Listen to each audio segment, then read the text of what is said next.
Mom said to leave. Can you let us stay just for tonight? Late at night, my 9-year-old grandson suddenly visited us.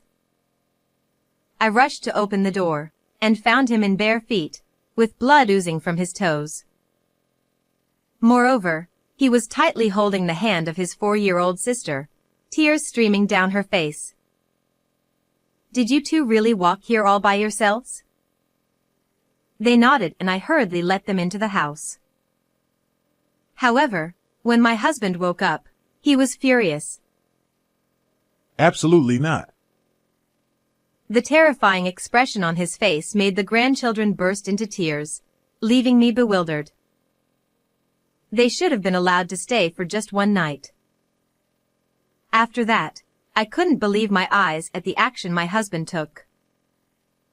I'm Margaret, a 63-year-old homemaker living with my husband Patrick, who is 2 years older. He worked as a high school teacher until he retired at 60. Our 2 children were married and independent. Our daughter Laura lived in a nearby apartment, and our son Richard lived in the neighboring town. Victoria, the wife of our eldest son, is stunningly beautiful with translucent white skin, and even women would flutter if she looked at them with those big eyes. She was an ideal daughter-in-law as long as she remained silent. However, she had an incredibly bad mouth.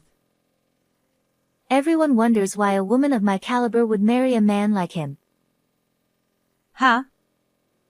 Are you saying Richard isn't up to your standard?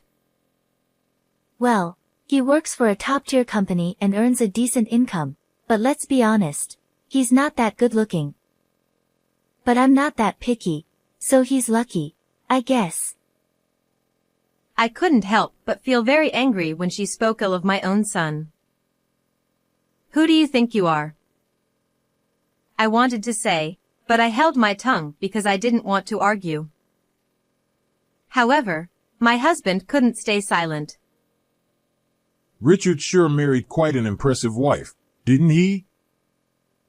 Despite the sarcastic remark, Victoria seemed unfazed and even smirked dismissively.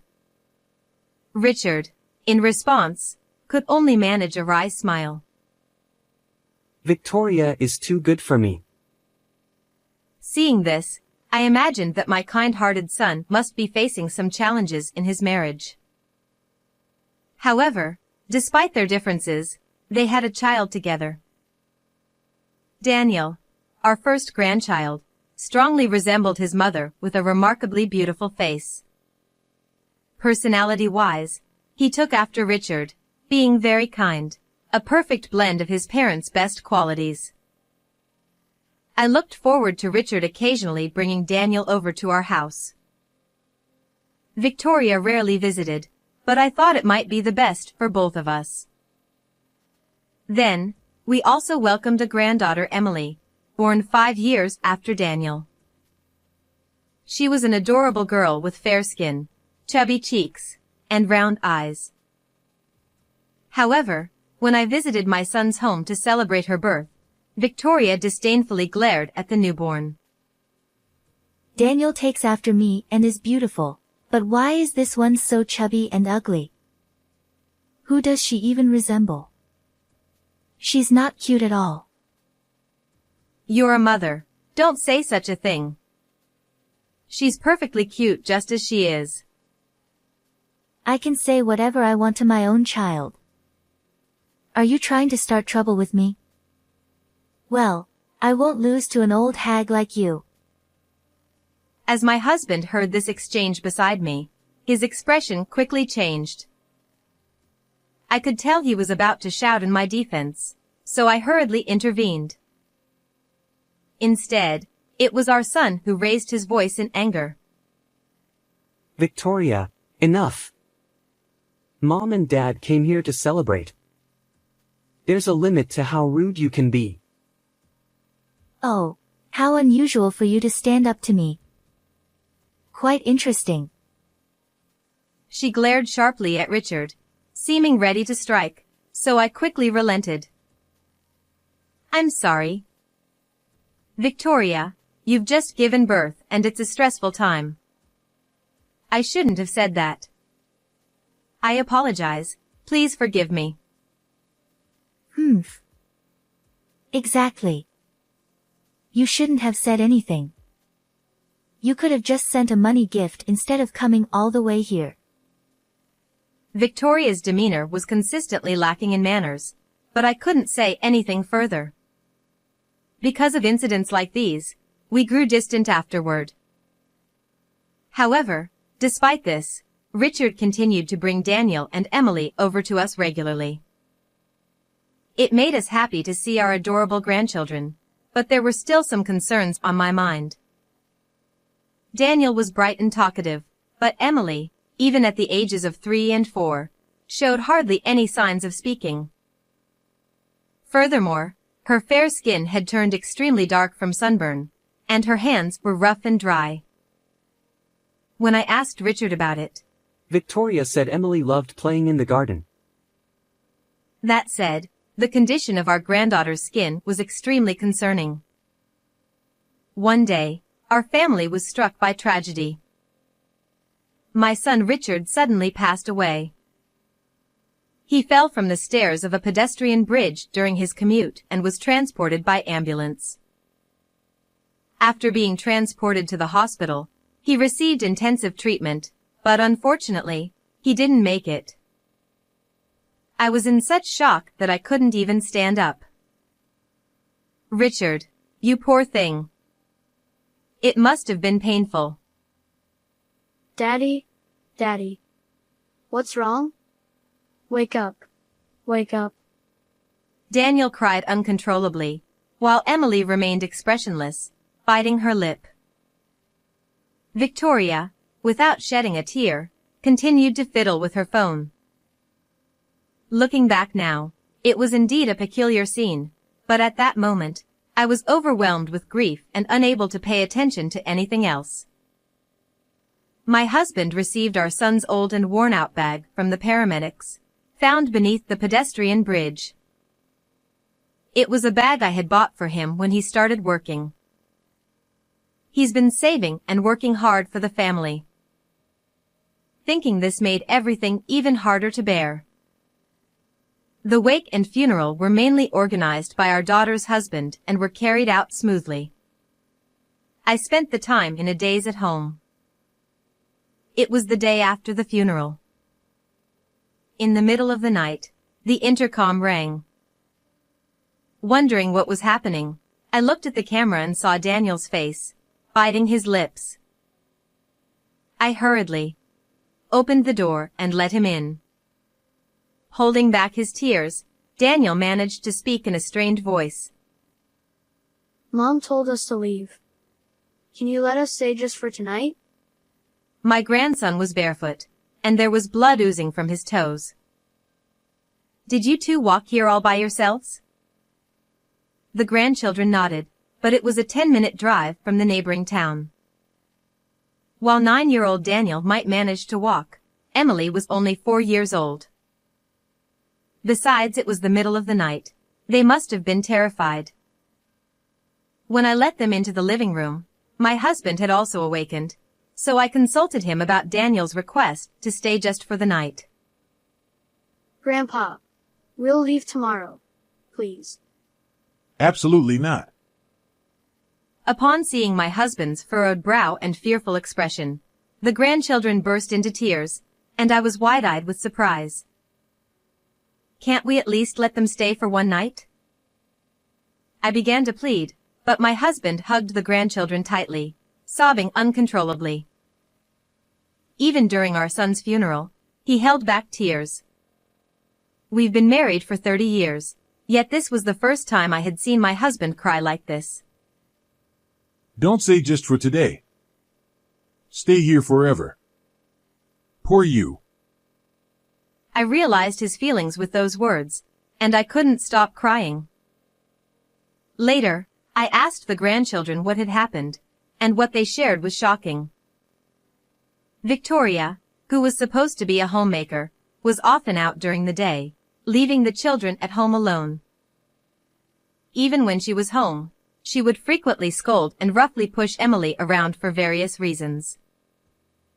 As a result, whenever Emily cried, Victoria would shout angrily. Shut up. Be quiet. You're annoying. Over time, Emily learned to cry silently without making a sound. Daniel reportedly got scolded too when he tried to defend his younger sister because he felt sorry for Emily. While he could escape from his mother's behavior by going to school, Emily, who wasn't allowed to attend kindergarten, didn't have that option. Apparently, while her mother was around, Emily would go outside to weed the garden every day. This was her way to avoid being scolded and perhaps earn some praise from Victoria. This explains why her skin was deeply tanned and her hands were rough. Emily's inability to speak might stem from a fear of being scolded. Thinking about this filled me with a sense of helplessness. That evening, Victoria apparently told them that guests were coming and ordered them to go outside. Daniel managed to put on his shoes, but Emily couldn't make it in time and was left barefoot. Victoria quickly locked the front door behind them, so Daniel then put his shoes on Emily's feet and held her hand as they walked to our house to seek help. What a terrible thing to do. Unbelievable. I tried calling my daughter-in-law several times, but couldn't reach her. It was late at night, so I decided to sleep with my grandchildren that night. However, early in the morning, Daniel woke me up. Grandma, I'm sorry for waking you up. Emily said she saw Dad in her dream. Huh? Did she? And then? Dad told Emily to look inside the bag. I was taken aback by what he said, but looking at Daniel's serious expression, I started to wonder if there was something more to it. Then I woke up my husband and told him what Daniel had said. Still groggy, my husband was skeptical at first, but when he checked our son's bag, he exclaimed in surprise. No way. This is outrageous. I can't forgive this. Filled with anger, we decided to take action. Afterward, we quickly called our eldest daughter, Laura, who lives nearby, and asked her to come to our home to take care of the grandchildren. Meanwhile, my husband and I rushed to our son's house and rang the doorbell repeatedly, but no one answered. But we continued to ring the doorbell persistently. My daughter-in-law finally appeared in her pajamas, with the collar open and looking disheveled. Geez, so noisy. Who the hell is it? At that moment, I caught a fleeting glimpse of a young man with brown hair crossing in the back of the room, completely naked. I knew it. However, as soon as my daughter-in-law realized it was us, she widened her eyes and quickly shut the door. It's so rude of you to come here suddenly. Go home. From behind the door, my daughter-in-law shouted aggressively. We have something urgent to discuss. Please open the door. I said I can't open it right now. I reluctantly opened the door with the key I found in my son's bag, and inside, the young man from earlier exclaimed, "Oh no! Run!" He hurriedly dressed and fled from the house. At the entrance, she stood defiantly, glaring at me and my husband without a trace of remorse. What the heck are you doing here? Before anything else, are you already cheating on your husband the day after he passed away? Don't be ridiculous. Oh, he's just a gas repairman. Huh, so gas repairmen these days work without clothes on? Victoria noticed my sarcasm and clicked her tongue in annoyance. She may have a beautiful face, but her ugly character shows through in her expression. Richard is gone now, and I'm done with you both. You have no right to say anything. Just leave. At that moment, my husband, his face flushed red with anger, deliberately asked her, I can't see the grandchildren? Where are they? and with that, my husband went to check something, pretending to search around the house.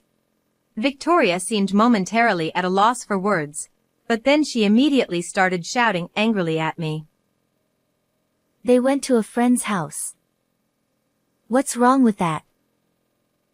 Stop lying. Were you not worried when a 9-year-old and a 4-year-old were gone all night? Are you even a mother? Huh. How do you know about that? They walked all the way to our house late at night. As I told this to her, who looked puzzled and astonished, she shamelessly responded with a brazen attitude. Our daughter isn't cute at all, and the son I raised lovingly rebels against me. I don't need those brats. You can take them, but give me money. I want $100,000. It's not much, right? She truly was the worst kind of woman. I felt boiling anger at the thought that my son and grandchildren had suffered because of such a woman. Too bad. You can't spend money behind bars. I've recorded our entire conversation. Huh. You're so naive. I'll be released soon enough just for being a little harsh with the children. It's not just about the children. You do realize that taking someone's life is a serious crime, don't you? And there's evidence. Actually, there was Richard's diary in the bag, and from Victoria's frequent outings, he suspected she was having an affair. On top of that, there was a report from a detective Richard had hired for investigation. According to it, indeed, his wife was cheating with a young man she had met at a pub. The same man who fled from the house. Additionally, the diary also mentioned, "I've been feeling my life is in danger." It seems Richard had experienced several incidents where he narrowly avoided accidents, such as almost being hit by a car while walking or nearly being pushed onto train tracks while on a platform. He suspected his wife was targeting him, and he had taken precautions and was preparing for divorce. That might prove my affair, but it doesn't prove I killed Richard. It's just the ramblings of old people. The police have more important things to do.